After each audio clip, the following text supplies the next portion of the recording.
अस्सलाम वालेकुम। हाजिर हैं जी नावल दिल तुझ पे हार गया, अब्दुल अहद भट्ट के कलम से लिखा गया, किस्त नंबर 3। तो चलें जी स्टार्ट करते हैं सुनाना कहानी को। तुम यहाँ सामने खड़े हुए फरस्तान की जानिब हैरानगी से देखते हुए वो बोली। जब भी वो मुस्कुराकर दिलनशीन की तरफ देखता उसके घर के अंदर दाखिल हुआ तो दिलनशीन ने मज़ीद हैरानगी से उसकी तरफ देखा और इस वक्त उसके चेहरे पर गुस्से के तासुरात भी फैले। ओ मियाँ, कहाँ अंदर घुसे चले जा रहे हो? फरस्तान की इस हरकत पर शदीद गुस्से से उसकी जानिब देखते हुए बोली। तुमसे कुछ बात करने आया हूँ। चेहरे पर संजीदगी लिए हुए उसने कहा। इतना सब कुछ करने के बाद अब क्या रह गया बात करने के लिए? उसकी तरफ घूर कर देखते हुए दिलनशीन ने सवाल किया। कुछ बात करनी है, बस कुछ देर तुम्हारे फ़ायदे के लिए है। अब कहाँ बैठ सकते हैं? उसे ये सब कुछ कहता हुआ मज़ीद अंदर की तरफ कदम बढ़ाने लगा, जब भी वो मज़ीद गुस्से से उसकी जानिब देखी गई। अरे, तुम ऐसे कैसे अंदर की तरफ घुसे चले जा रहे हो? फरस्तान जो अंदर एक कमरे में जहाँ पर कुछ सोफ़े पड़े हुए थे वहाँ आकर बैठा। जब भी दिलनशीन हैरानगी से उसकी तरफ देखा और ये तमाम अल्फाज अदा किया तो फरस्तान ने उसे अपने सामने बैठने के लिए कहा। इन तमाम बातों को छोड़ो और मेरी बात सुनो। चेहरे पर हल्की सी मुस्कुराहट लिए हुए उसकी जानिब देखकर बोला तो दिलनशीन माथे पर बल लिए हुए उसके सामने बैठी। बहुत मुश्किल से पहुंचा हूं तुम्हारे घर तक, तुम्हारे रेस्टोरेंट गया था, वहाँ पर जहाँ हमारी मुलाकात हुई थी। वहाँ जाकर मालूम हुआ कि तुमने नौकरी छोड़ दी है। फरस्तान ने उसके चेहरे की तरफ देखते कहा और आखिर में इससे सवाल किया तो वो मसनूई मुस्कुराहट लिए हुए चेहरे से उसकी तरफ देखती सर हाँ में हिलाया। हाँ बिल्कुल, तुम्हारी बदौलत। ये सब कुछ तुम्हारी बदौलत ही तो हुआ है। तुम्हारी वजह से उन्होंने मुझ पर गुस्सा किया और मैंने गुस्से में नौकरी छोड़ दी। तुम अगर वो हरकत ना करते तो ऐसा कुछ भी ना होता और इसके बाद तुमने माफ़ी भी ना मांगी। वाह, क्या कहने हैं तुम्हारे। दिलनशीन इसकी बात पर सुनते हुए बोलने पर आई तो फिर बोलती चली गई, जबकि वो खामोशी से इसकी बात सुनता रहा और जैसे ही वो खामोश हुई तो फिर फरस्तान ने बोलना शुरू किया।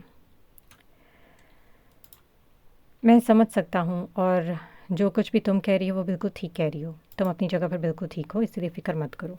मैं तुम्हें बिल्कुल भी कसूरवार नहीं ठहरा रहा। कसूर मेरा ही था। मुझे यूँ अचानक ये हरकत नहीं करनी चाहिए थी। माफ़ी चाहता हूँ इसके लिए, लेकिन मेरी एक मजबूरी थी, मुझे इसी वजह से ये सब कुछ करना पड़ा था। फरस्तान इससे माफ़ी मांगते आखिर में फिर से ऐसी बात की जिस पर दिलनशीन के माथे पर बल नुमाया हुए। क्या थी वो मजबूरी? वो तजस्सुस की नज़रों से उसकी तरफ देखते बोली। असल में वो लड़की तुम्हें याद होगी जो मेरे सामने बैठी थी। हाँ हाँ याद है, वो जो बहुत बोल रही थी ना, काफ़ी गुस्सा कर रही थी तुम्हारी इन बातों पर, वही ना?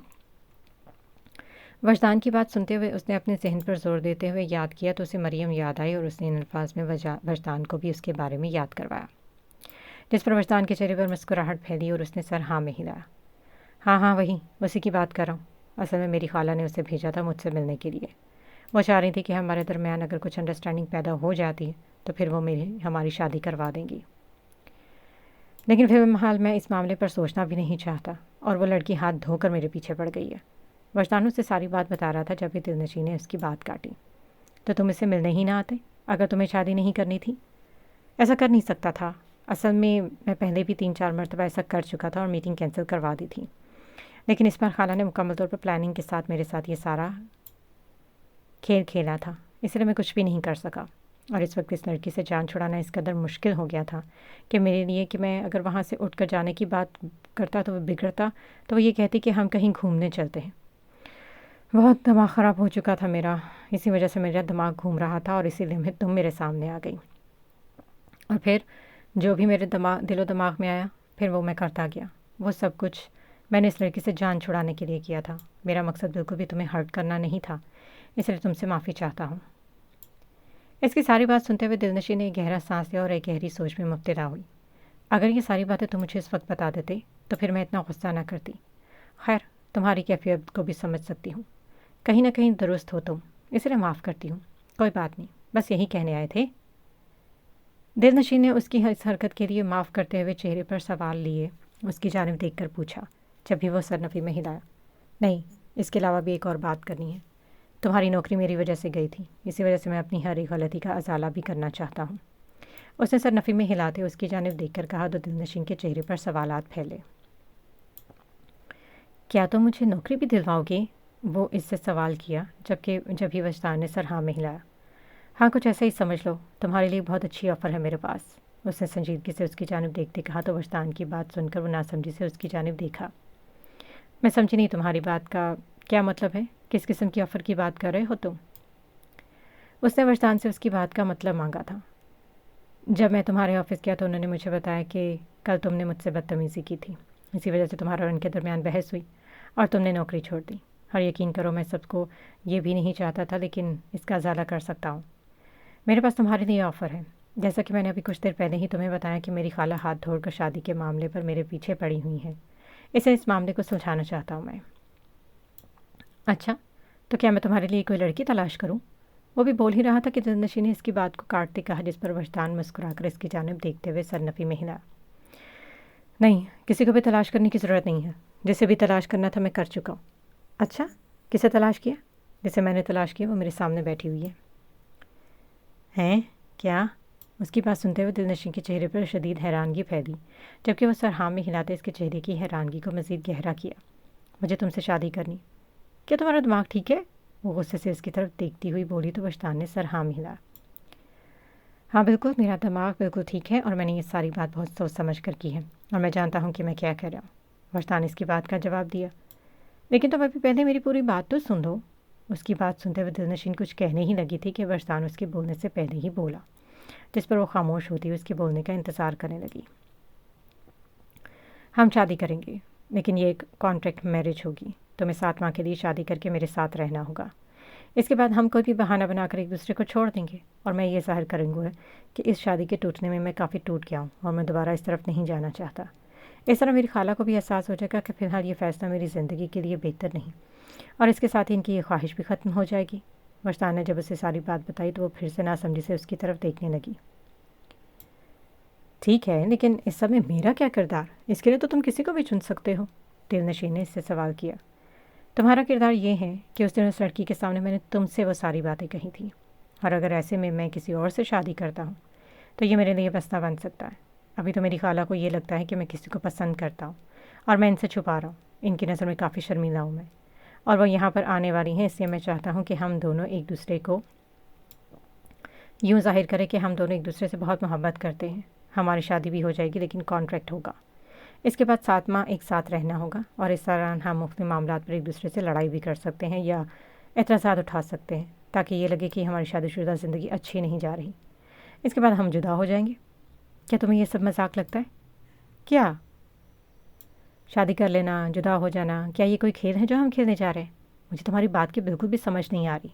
मैं इसकी बात को सुनते हुए सख्त लहजे से उसकी जानिब देख रही थी। मजबूरी है, खेल नहीं, लेकिन इसके लिए तुम्हें मुकम्मल तौर पर तुम्हारी रकम अदा की जाएगी। यानी कि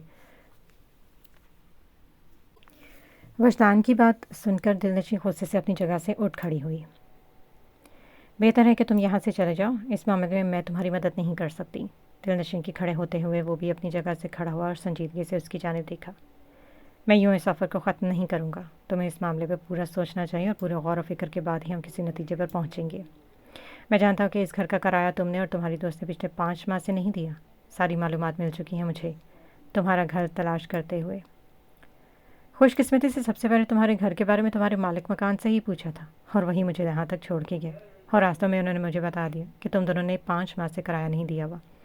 तो इस घर का जितना भी किराया पिछले 5 माह का और अगले 1 साल तक का मैं उठाऊँगा, और इसके अलावा भी तुम्हें तुम्हारे पैसे अदा किए जाएंगे जो इन तमाम मामलात से अलग होंगे। ये सब कुछ एक ड्रामा होगा सिर्फ। इस मामले पर सोचना ज़रूर। उम्मीद है कि तुम्हारा जवाब मुझे बहुत जल्द हाँ की सूरत में मिल जाएगा। जितना वक्त चाहिए सोचने के लिए सोच लो, ये मेरा कार्ड है। जब मुकम्मल तौर पर सोच लिया तो फिर मुझे फ़ोन कर देना बस।